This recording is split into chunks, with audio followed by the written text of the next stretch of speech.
Hey guys, this is Naira Banerjee. You're watching me on Telefilms.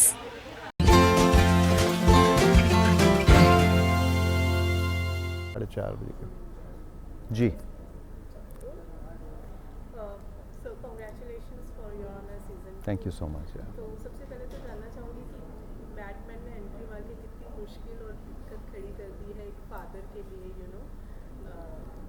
Protection के लिए। Season 1 में ही दिक्कतें कम नहीं थी कि सीज़न 2 में जो हैं वो गुलशन जी का किरदार जो है वो आ गया है, माही जी आ गई हैं और बहुत सारी और दिक्कतें और मुसीबतें जो हैं वो इस कहानी के अंदर आ गई हैं, जिससे कहानी जो है वो काफ़ी इंटरेस्टिंग हो गई है, दिलचस्प हो गई है और थोड़ी सी पेसी भी हो गई है बहुत, क्योंकि जब बहुत सारी चीज़ें होने लग जाती हैं और केओस होता है और तो आप समझ ही सकते हैं कि इस बेचारे बिशन खोसला की क्या हालत हो रही होगी। बट मुझे लगता है मज़ा आएगा लोगों को देख के। वैसे आपने पहले भी गुलशन सर के साथ में काम किया है। जी हाँ, हम लोगों ने 7-8 प्रोजेक्ट्स किए हैं या साथ में। हाँ, सो कितना अलग रहा ये अनुभव उनके साथ काम करना। ये अलग किरदार था, अलग तरीके से डायरेक्टर को एक किरदार चाहिए था, गुलशन जी की इमेज को रखते हुए सब कुछ करते हुए एक अलग किरदार था। कुछ ई निवास के अपने दिमाग में कुछ चीज़ें थीं, किस तरीके से वो चाहता है कि वो करें, तो एक बड़ा अच्छा जो है वो कैरेक्टर निकल के आया है और लोगों को मज़ा आने वाला है उस टाइप के कैरेक्टर को देख के, क्योंकि बहुत इंटरेस्टिंग कैरेक्टर है उनका। अगर ग्राफ वाइज बात की जाए तो आपके कैरेक्टर में कितनी ग्रोथ हुई है उस सीजन में। नहीं, मुझे लगता है कहानी में कुछ 2-1 हफ्तों का फ़र्क है बस।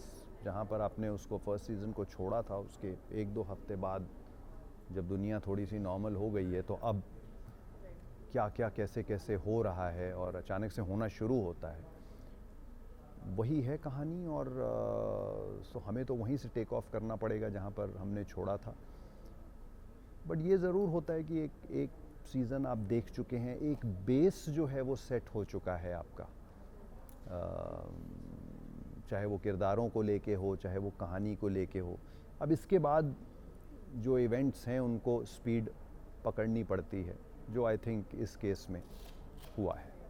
लॉ की कितनी ज़्यादा समझ हो गई है सीरीज में काम करके। लॉ की समझ तो आपको रियल लाइफ से होती है, सीधी सी बात है ये। मुझे नहीं लगता है कि आप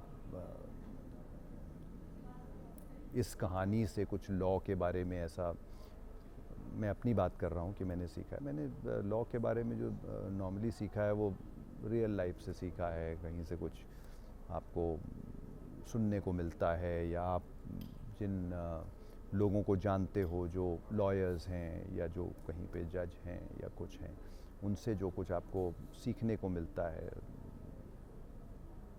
आई थिंक मेरे को पर्सनली उन सब चीज़ों से ज़्यादा सीखने को मिलता है, क्योंकि ये एक कहानी है, एक आपको ख्याल रखना पड़ता है कुछ चीज़ों का, कुछ मुद्दों का, कुछ ऐसी चीज़ों का, कुछ प्रोटोकॉल्स का, जिसमें से वो भी इतनी सारी होती हैं कि जिसमें से 90-95% तक आप बेस्ट केस में कोशिश करते करते, क्योंकि आपने अपना 100% दिया है, लेकिन उसमें से कभी कभी 1-2-4 चीज़ें किसी से कुछ मिस हो जाती हैं, क्योंकि एक कहानी है आप सुना रहे हो, it's not a true story. आपने किसी की ट्रू स्टोरी से पिकअप करके तो ये उठाया नहीं है, and specially when it's an adaptation.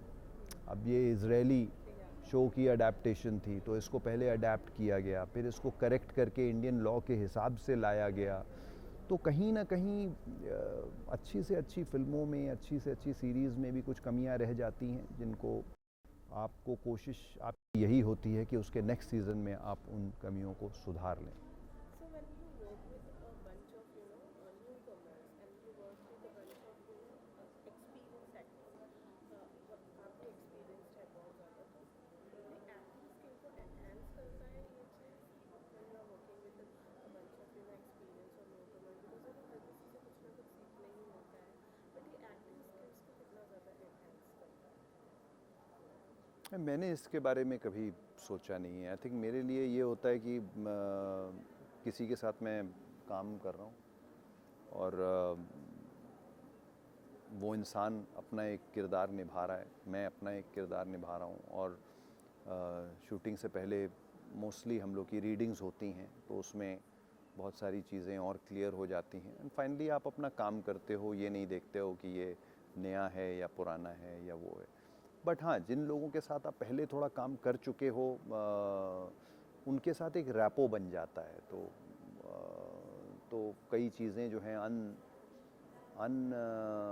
Said type of हो जाती हैं कि अच्छा ठीक है, हमारा ऐसा है कि हम लोगों ने रीडिंग करी, हम लोगों ने एक रिहर्सल करी, and now you know as a director और फिल्म मेकर कि अब इसके बाद इनको छोड़ दो, अभी ये लोग कुछ अपने आप ही कुछ ना कुछ करने वाले हैं। तो कई बार ऐसा रैपो भी बन जाता है। So I think that all depends.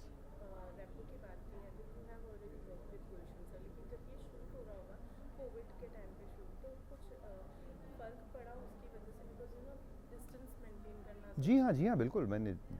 मैं वही आपको कह रहा था कि कोविड के टाइम में शूटिंग्स का एक अलग ही एक्सपीरियंस रहा है। हम लोगों ने तो किसी तरह करके हम लोगों ने ये ख़त्म कर दिया, बट अदरवाइज़ हम किसी जगह पे जाते थे, वहाँ लॉकडाउन हो जाता था, फिर हमें वापस आना पड़ता था। फिर उसके बाद even when we were shooting in Bombay, hours की रिस्ट्रिक्शन थी कि इतने से लेके इतने टाइम के अंदर ही आप घर से बाहर निकल सकते हैं। तो उतने टाइम में जाना, शूट करना, वापस आना, सारा कुछ, सब प्रोटोकॉल्स को देखना। तो आई थिंक जिस तरीके से हमारी इंडस्ट्री में जिस तरीके से प्रोटोकॉल्स का ख्याल रखा गया है, I have not seen it in other places, because directly having those many doctors, those many people to test everybody from the unit, those many times you have to get tested. अगर मैं 4 दिन की shooting आपके साथ कर रहा हूँ, तो पहले मैंने यहाँ पे अपना टेस्ट करवाया, फिर आपके पास गया। But when I'm moving to somebody else's set for the next 10 days, I have to get a test done and go there. और उनके सेट के ऊपर भी हर वीकली मुझे जो है वो अपना टेस्ट करवाना है। तो वो प्रोटोकॉल्स फॉलो की गई हैं, and it has been completely different experience. आपने शॉट दिया, उसके अचानक से उसके बाद आपने अपना जो है वो आज की डेट में थोड़ा सा कॉन्फिडेंट आप फील करते हैं, क्योंकि आपने अपने वैक्सीन्स ले लिए हैं, और कहा जाता है कि अगर आपने वैक्सीन्स अपने ले लिए हैं तो you are in a safe zone. But मैं यही उम्मीद करता हूँ कि जितनी जल्दी हो सके ये ख़त्म हो जाए, क्योंकि shootings are not the same that they used to be. Yeah. So besides that, you're also a father in real life. How protective are you when it comes to your child? I am very protective.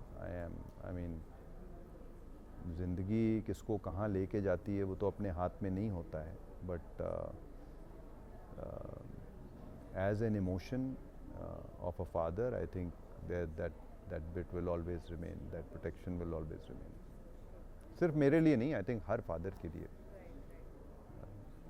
So इसके अलावा any other project which you would like to share with us? No, right now on the 19th of November is Your Honor Season 2, and we're all looking forward to it, and we're hoping that people enjoy it far more than they enjoyed the Season 1, because Season 1 की अपनी एक audience बन गई है और पसंद किया है लोगों ने। बट इसमें उन्हें और ज़्यादा मज़ा आएगा, जो उनको चाहिए था, जो उनके दिमाग में कहानियाँ चल रही थी पहले सीज़न के एंड में कि अगले में ये होगा, अगले में वो सारी कहानियाँ यहाँ पे खुलेंगी, मज़ा आएगा लोगों को, and even I am looking forward to it. Thank you so much. Thank you so much. Thank you.